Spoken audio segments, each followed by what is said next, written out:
Kung gusto nyo ng basketball shoes, New Kyrie Antawan. Mabibili lamang sa halagang 2,199. I-click lamang ang link sa comment section.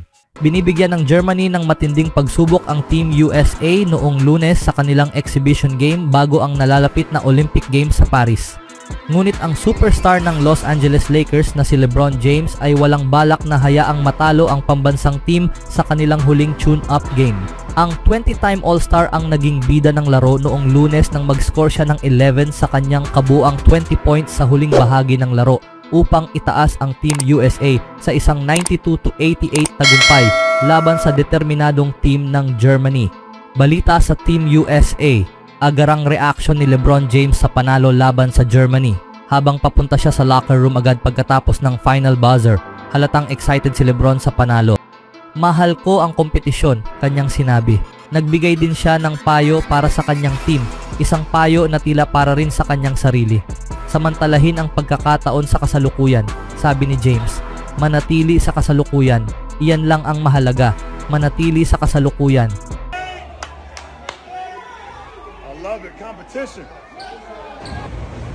Man, just seize the opportunity in the moment, man. Stay in the moment, that's all it's about. Stay in the moment.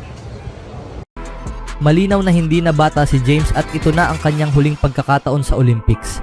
Kaya nais niyang gawin ang lahat ng kanyang makakaya hindi lamang upang matulungan ang kanyang team na makamit ang layunin na makuha ang gintong medalya sa Paris, kundi upang sulitin din ang bawat sandali ng kahangahangang karanasang ito.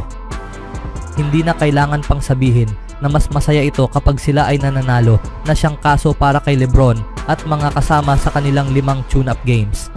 Nagtapos na ngayon ang serye ng exhibition games ng Team USA bago ang 2024 Paris Olympics.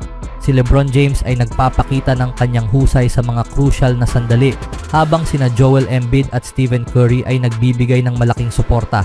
Bagamat nagtapos sila na may 5 panalo na walang talo, ang kanilang mga dikit na laban sa Germany at South Sudan ay naging sanhi ng pag-aalala. 2 malaking mission ang hinaharap ng Team USA papasok ng Paris Olympics. Ang una ay patunayan na ang Stars and Stripes ay nananatiling hari ng international na basketball sa kabila ng mabilis na paglago ng laro sa ibang bansa.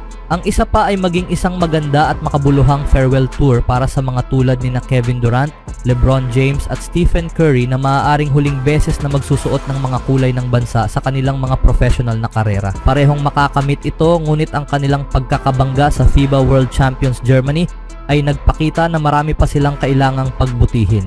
Ipinahayag ni Curry na natutunan niya ang parehong leksyon na nabanggit. Ayon sa Golden State Warriors guard at mentor ni Steve Kerr, may ilang adjustments silang kailangang gawin pagkatapos ng kanilang 92-88 na panalo laban sa Germany na magpapalakas sa kanilang pag-asam na magwagi ng gintong medalya sa Paris Olympics.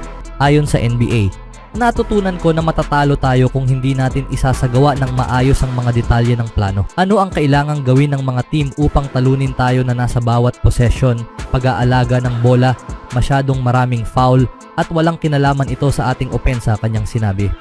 Si LeBron James ay naging Captain America para sa Team USA. Si Curry ay nag-score ng 13 points sa kabila ng pagkakaroon ng sugat sa kanyang binti sa dulo ng laro. Habang siya ay nakamiss ng ilang crucial na tira na sana'y nagsara na ng laban kontra Germany ng mas maaga sa ika-4 na quarter, isang 39-year-old na kakampi ang umangat. Ang Warriors legend ay may malaking paghanga sa kanyang teammate at nangako na mas lalakas pa sila sa opensa. Masasabi ko na si LeBron ay nag-take over sa ika-4 na quarter, nagbibigay sa amin ng malaking tulong. Pero ang opensa namin, hindi pa namin napapakita ang pinakamagandang opensa namin. Kapag naka-lock in kami sa depensa, walang makakatalo sa amin. Iyan ang dahilan kung bakit kami nakakabalik sa mga huling 2 laro. Sundin lang ang mga detalye ng plano namin, matibay na basketball. Ayos na kami, kita-kits sa Paris, pagtatapos ng Team USA guard. Kailangang harapin ng Stars and Stripes ang Serbia, Puerto Rico at South Sudan. Sino ang mga key players sa bawat isa sa mga koponang ito? Sa kanilang unang laro sa Lille, haharapin nila si Nikola Jokic na magpapakitang gilas. Ang South Sudan na 2 puntos lang ang kulang para matalo sila ang susunod. Si Jose Alvarado at ang kanyang inspired na team ang haharang sa Team USA sa group stages ng Olympics. Kailangang malampasan nila ang 3 ito bago magkaroon ng anumang usapan tungkol sa pag-uwi ng gintong medalya. Mahirap ito, ngunit ang mga veteranong ito ay mas alam ang laro ng basketball kaysa sa kahit sino pa man sa planeta. Tinulungan ni Steph Curry ang Team USA na makuha ang panalo sa kabila ng pagkakaroon ng sugat sa binti, isinulat ng isang user.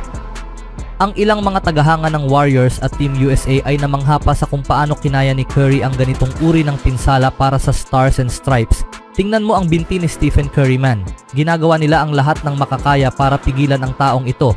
Literal na mandirigma. Ibang balita naman mga kaibigan, ang franchise legend na si Klay Thompson, Dallas Mavericks, ang nanguna sa listahan ng mga umalis sa Golden State Warriors ngayong off-season kasama ang kapwa veterano na sina Chris Paul, San Antonio Spurs at Dario Saric, Denver Nuggets. Pangmanlalaro na tila tapos na ang karera sa Warriors ay si Lester Quinones na nananatiling free agent sa kabila ng pagpapakita ng mga positibong senyales sa franchise noong kalagitnaan ng nakaraang season. Ipinakita ni free agent Lester Quinones na sapat ang kanyang performance sa Golden State Warriors upang makakuha ng panibagong oportunidad sa NBA.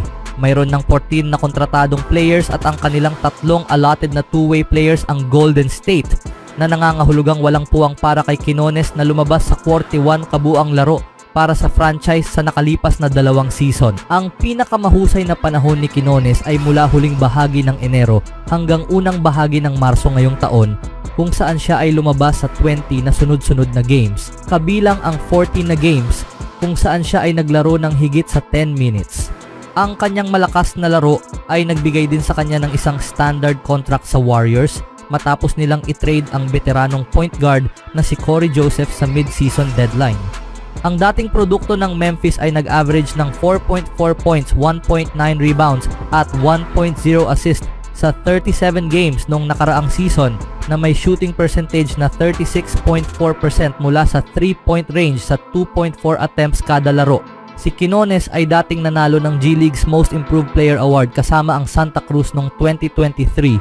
Ang desisyon ng Golden State na hindi mag-alok ng qualifying offer kay Quinones bago ang free agency ay senyales ng kanyang nalalapit na pag-alis na lalo pang pinagtibay ng pagkuha ng franchise ng mga guards na sina DeAnthony Melton, Buddy Hield at Lindy Waters III sa mga nakaraang linggo.